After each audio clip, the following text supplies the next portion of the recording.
Olá! No vídeo de hoje eu vou responder uma sugestão de tema que foi enviado pelo Instagram pela Renata Batista sobre publicidade e psicologia do esporte.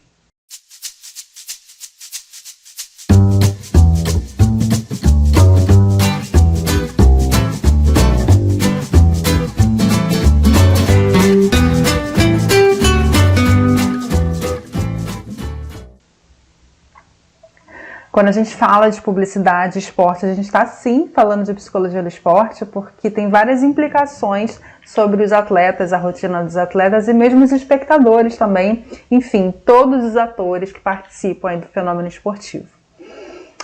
A gente precisa entender um pouquinho, né, do que a gente está falando de marketing, de publicidade, porque existe o marketing dos produtos esportivos, o marketing que vai usar o esporte, o atleta como meio, né, de divulgação dos seus produtos, e existe o marketing de emboscada. Porque geralmente nesses grandes eventos esportivos, Copa do Mundo de Futebol, Jogos Olímpicos, que são dos eventos mundiais que mais movimentam cifras aí, né, em termos financeiros, eles têm contratos de patrocínio com determinadas empresas. E o marketing de emboscada é aquele que a empresa não está nesse contrato, mas ela arruma formas de expor o seu produto de maneira indireta. A gente tem vários exemplos na história do esporte de marketing e de marketing de emboscada também, mas momentos aí onde a gente consegue avaliar a dimensão da publicidade no esporte. O mais icônico, o mais conhecido, que meio que marca esse momento do marketing esportivo, no momento em que a televisão começava a transmitir a Copa do Mundo de Futebol, na Copa de 70, quando segundos antes do árbitro apitar o início do jogo contra a Itália, o Pelé pediu um tempinho, se abaixou e amarrou sua chuteira.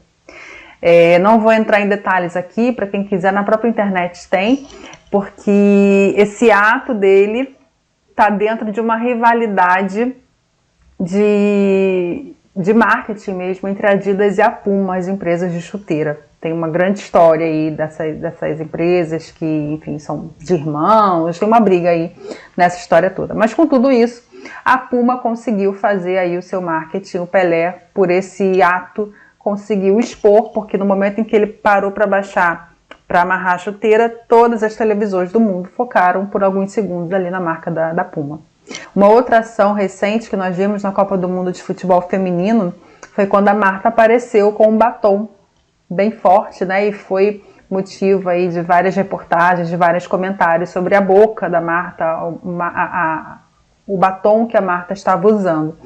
Também nessa carona, né, de empresas que não necessariamente estão vinculadas ao evento, mas que indiretamente usam imagens de atletas para poder promover os seus produtos. E quando a gente fala sobre isso e tenta entender um pouquinho melhor esse tema, a gente está falando de algo que vem crescendo muito na psicologia do esporte, que a gente chama de psicologia social do esporte, que é entender não só o rendimento, né, do atleta, mas todo o contexto que perpassa aí o atleta.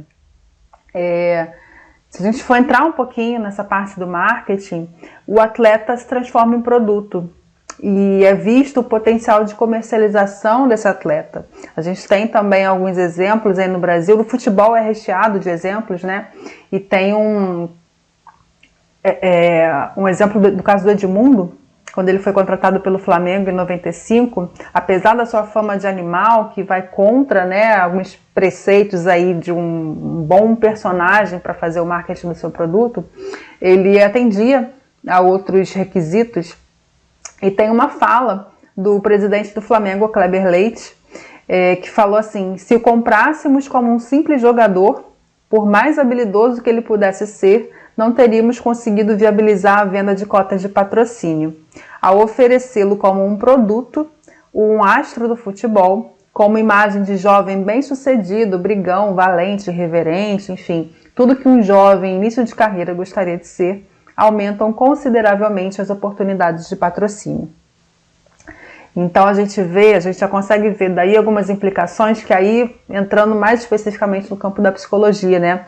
Uma delas é a responsabilidade e a imagem que é passada nessas ações de marketing sobre quem está assistindo. No caso do futebol, eu gosto de dar como exemplo porque o quanto que o futebol tem esse apelo social, financeiro, né, de jovens que apostam suas fichas, apostam suas vidas na possibilidade de se transformarem nesses jogadores milionários.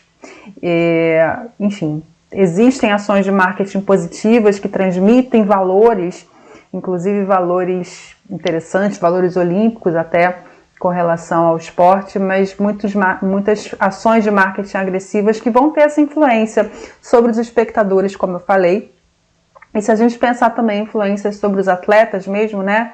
Como que fica, por exemplo, você trabalhar num time em que um atleta tem um patrocínio milionário e os outros não, né? Como que fica a coesão desse grupo, como que ficam os relacionamentos? A gente precisa pensar um pouquinho nisso.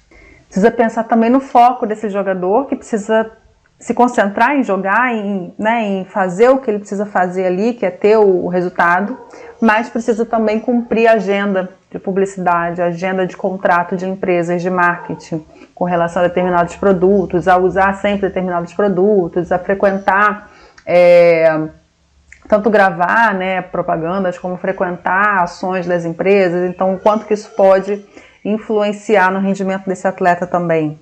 Isso vai implicar a própria contratação, né? Qual o peso do valor, como o Kleber Leite falou na época, né? Do valor desse atleta como contratação para o time. Não só o valor dele de qualidade dentro de campo, mas o valor de capital para essa equipe, para essa instituição, né? Para esse clube.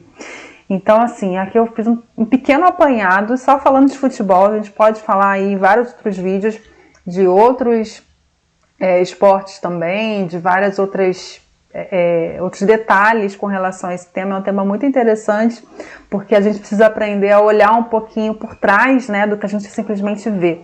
Olhar com um olhar um pouquinho mais crítico, a gente consegue começar a perceber essas nuances e a entender, né, o papel, o peso dessas ações de marketing aí dentro do futebol, na própria influência sobre regras de jogos, mudanças em regras para atender patrocínio, a mídia. E aí, se a gente colocar num tema geral de mídia, né, de comunicação, tem muito mais coisa ainda para falar. A gente vai abordar ainda esse tema em outros vídeos. Eu espero que tenha conseguido tocar um pouquinho. Eu sei que não esgotou de forma alguma, não era essa a intenção, mas tocar um pouquinho aí na dúvida no que a Renata queria ouvir. Se você gostou, se também tem outras perguntas, outros exemplos, comenta aí, manda para mim no privado, manda para mim pelo Instagram e a gente pode fazer outros vídeos aí abordando esses temas. Se inscreve no canal se você ainda não está inscrito, curte o vídeo e compartilha com outros colegas aí que você possa achar que se interessam por esse tema. Até a próxima!